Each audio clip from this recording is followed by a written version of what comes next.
নমস্কার বন্ধুরা, মেহুলি রান্নাঘরে সবাইকে স্বাগত। আজকে আমি তৈরি করব লাউ চিংড়ি। তার জন্য আমি নিয়ে নিয়েছি এখানে 150 গ্রাম চিংড়ি, ছাড়িয়ে ভালো করে ধুয়ে নিয়েছি। আর নিয়েছি 500 মতো লাউ, বড় বড় করে কেটে নিয়েছি। আর আলু কেটে নিয়েছি 3টে মাঝারি সাইজের। আমি কড়া বসিয়ে দিয়েছি, এবার আমি তেল দিয়ে দেবো। আমি রান্নাটা সর্ষের তেলে করব, আপনারা চাইলে সাদা তেলেও করতে পারেন। আমি কড়াতে তেল দিয়ে দিলাম। এবার চিংড়ি মাছটাতে একটু লবণ আর একটু হলুদ মাখিয়ে নেব। আমার রান্নাঘরের জায়গাটা খুবই ছোট, ওই জন্য এইভাবে দেখাতে হয়। একটু হলুদ দিয়ে দিলাম, দিয়ে এবার আমি এইভাবে মেখে নেব। এটা মেখে নিয়েছি। এবার তেলটা গরম হলে আমি আগে চিংড়ি মাছটা ভেজে নেব।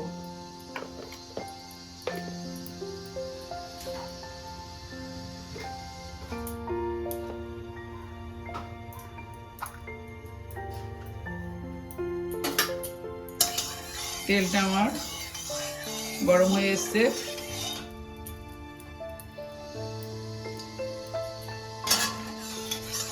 এবার আমি চিংড়িটা আগে ভেজে তুলে নেব।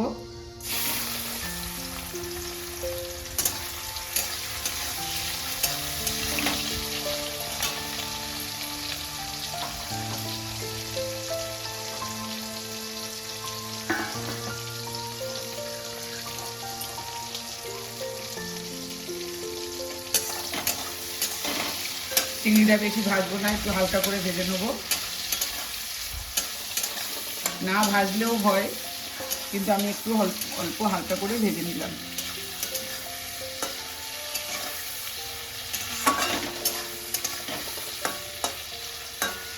এবার আমি চিংড়িটাকে তুলে নেব,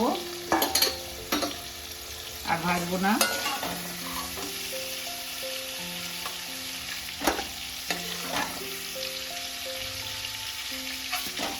চিংড়িটা আমি তুলে নিলাম। এবার আমি ওই তেলের মধ্যে দিয়ে দেবো কালো জিরা ফোড়ন,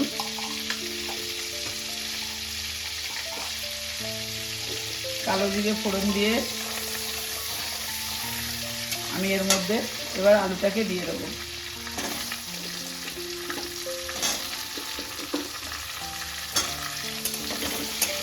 আলুটা দিয়ে আমি মিনিট 2-3 একটু ভালো করে একটু ভেজে নেব।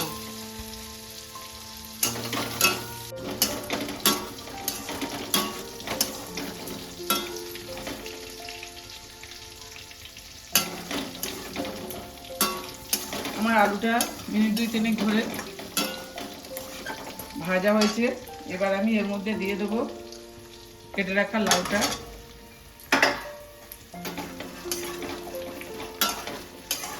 আর দিয়ে দেবো কয়েকটা চেরা কাঁচা লঙ্কা, দিয়ে আমি আবারও মিনিট 2-3 এইভাবে একটু নাড়বো।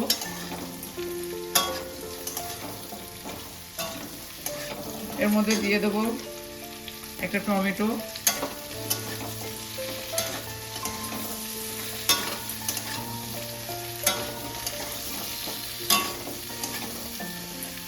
নুনটা এখন দেবো না, নুনটা দিলে লাউয়ের জল বেরিয়ে যাবে, তখন আমি ভালো করে কষানো যাবে না।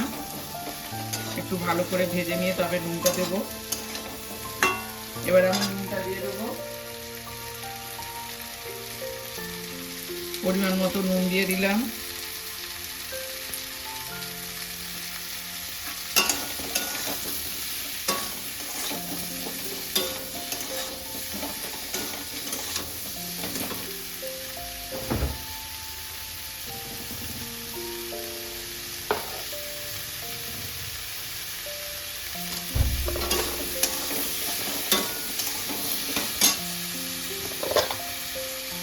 এবার আমি ওখানে দিয়ে দেবো অল্প হাফ টিস্পুন রসুন বাটা আর আদা বাটা, হাফ টিস্পুন আদা বাটা আর একটু ছিল আমি দিয়ে দিলাম।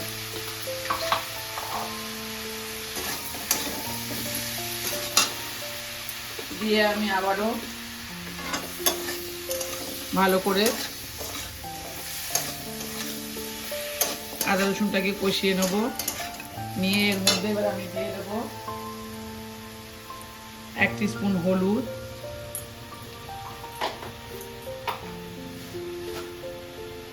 আর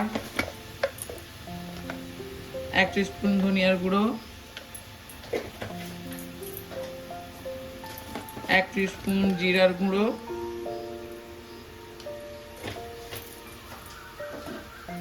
জিরার গুঁড়োটা 1 টিস্পুনের থেকে একটু কম দিয়েছি, আর দিয়ে দেবো হাফ টিস্পুন লঙ্কার গুঁড়ো। যেহেতু আমি 4-5টা কাঁচা লঙ্কা দিয়েছি তার জন্য আমি হাফ টিস্পুন লঙ্কার গুঁড়ো দিলাম। এবার আমি সব মশলাটাকে একটু ভালো করে মিনিট 2-3 কষিয়ে নেব। এর মধ্যে দিয়ে দেবো একটু চিনি, যেহেতু লাউ দিয়ে হবে চিংড়ি দিয়ে একটু মিষ্টি মিষ্টি ভালো লাগবে। চিনি দিয়ে দিলাম 1 টিস্পুন। আপনারা যে যেমন মিষ্টি খাবেন তেমন দেবেন। এইভাবে একবার বাড়িতে লাউ চিংড়ি করে খেয়ে দেখবেন, খেতে খুবই ভালো লাগে। এই তরকারি দিয়ে, শুধু এই তরকারি দিয়েই ভাত খাওয়া হয়ে যাবে। আমি এটা একটু অল্প ঝোল ঝোল রাখবো, একদম শুকনো করব না।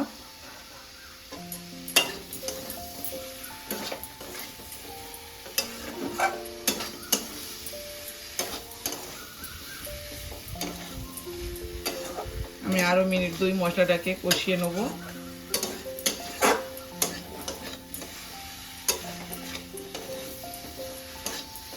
এবার আমি জল দিয়ে দেবো। মশলাটা আমার কষানো হয়ে গেছে, এবার জল দিয়ে দেবো।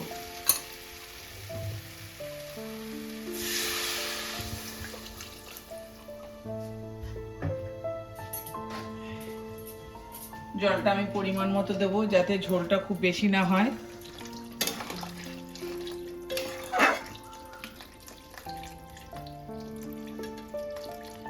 আর দেবো না, কেন লাউ থেকে একটু জল বেরাবে।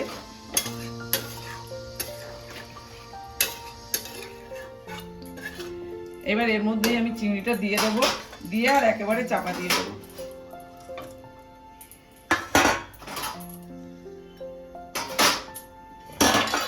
দিয়ে আমি চাপা দিয়ে মিনিট 10 হতে দেবো। 10 মিনিট পরে আমি ঢাকা খুলে আপনাদেরকে দেখাচ্ছি। দেখুন তরকারিটা আমার প্রায় হয়ে এসছে। আমি আর একটু ঝোলটা শুকিয়ে নেব, এতটা ঝোল রাখবো না। এবার ঢাকাটা খুলে আমি আর কিছুক্ষণ ফুটিয়ে নেব।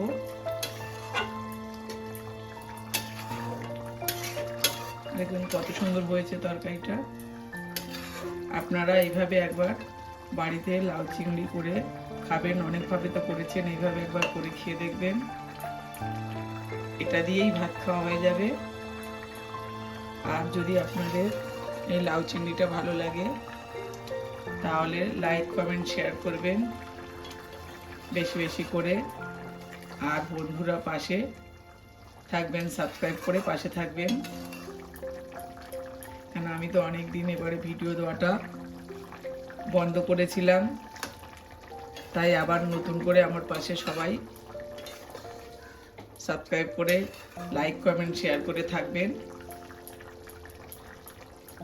প্রায় আমার রান্নাটা হয়ে এসছে, আর একটু মিনিট 2-3 আমি আর একটু ফুটিয়ে নেব। ফুটিয়ে নিয়ে আমি ঢেলে নেব।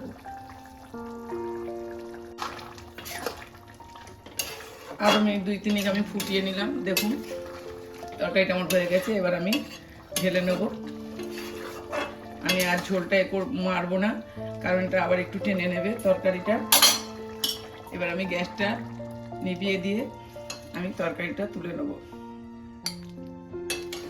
আমি আবারও বলছি আপনাদেরকে, আমার রান্নাঘরে রাখার জায়গাটা ছোট, যার জন্যে আমাকে এইভাবে দেখাতে হয়।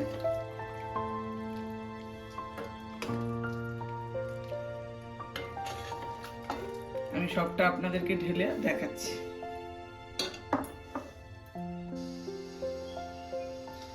দেখুন আমি সবটা ঢেলে নিয়েছি, কত সুন্দর হয়েছে। এইভাবে একবার বাড়িতে বানিয়ে খেয়ে দেখুন, খুবই ভালো লাগবে আর সবাইকে খাওয়ান।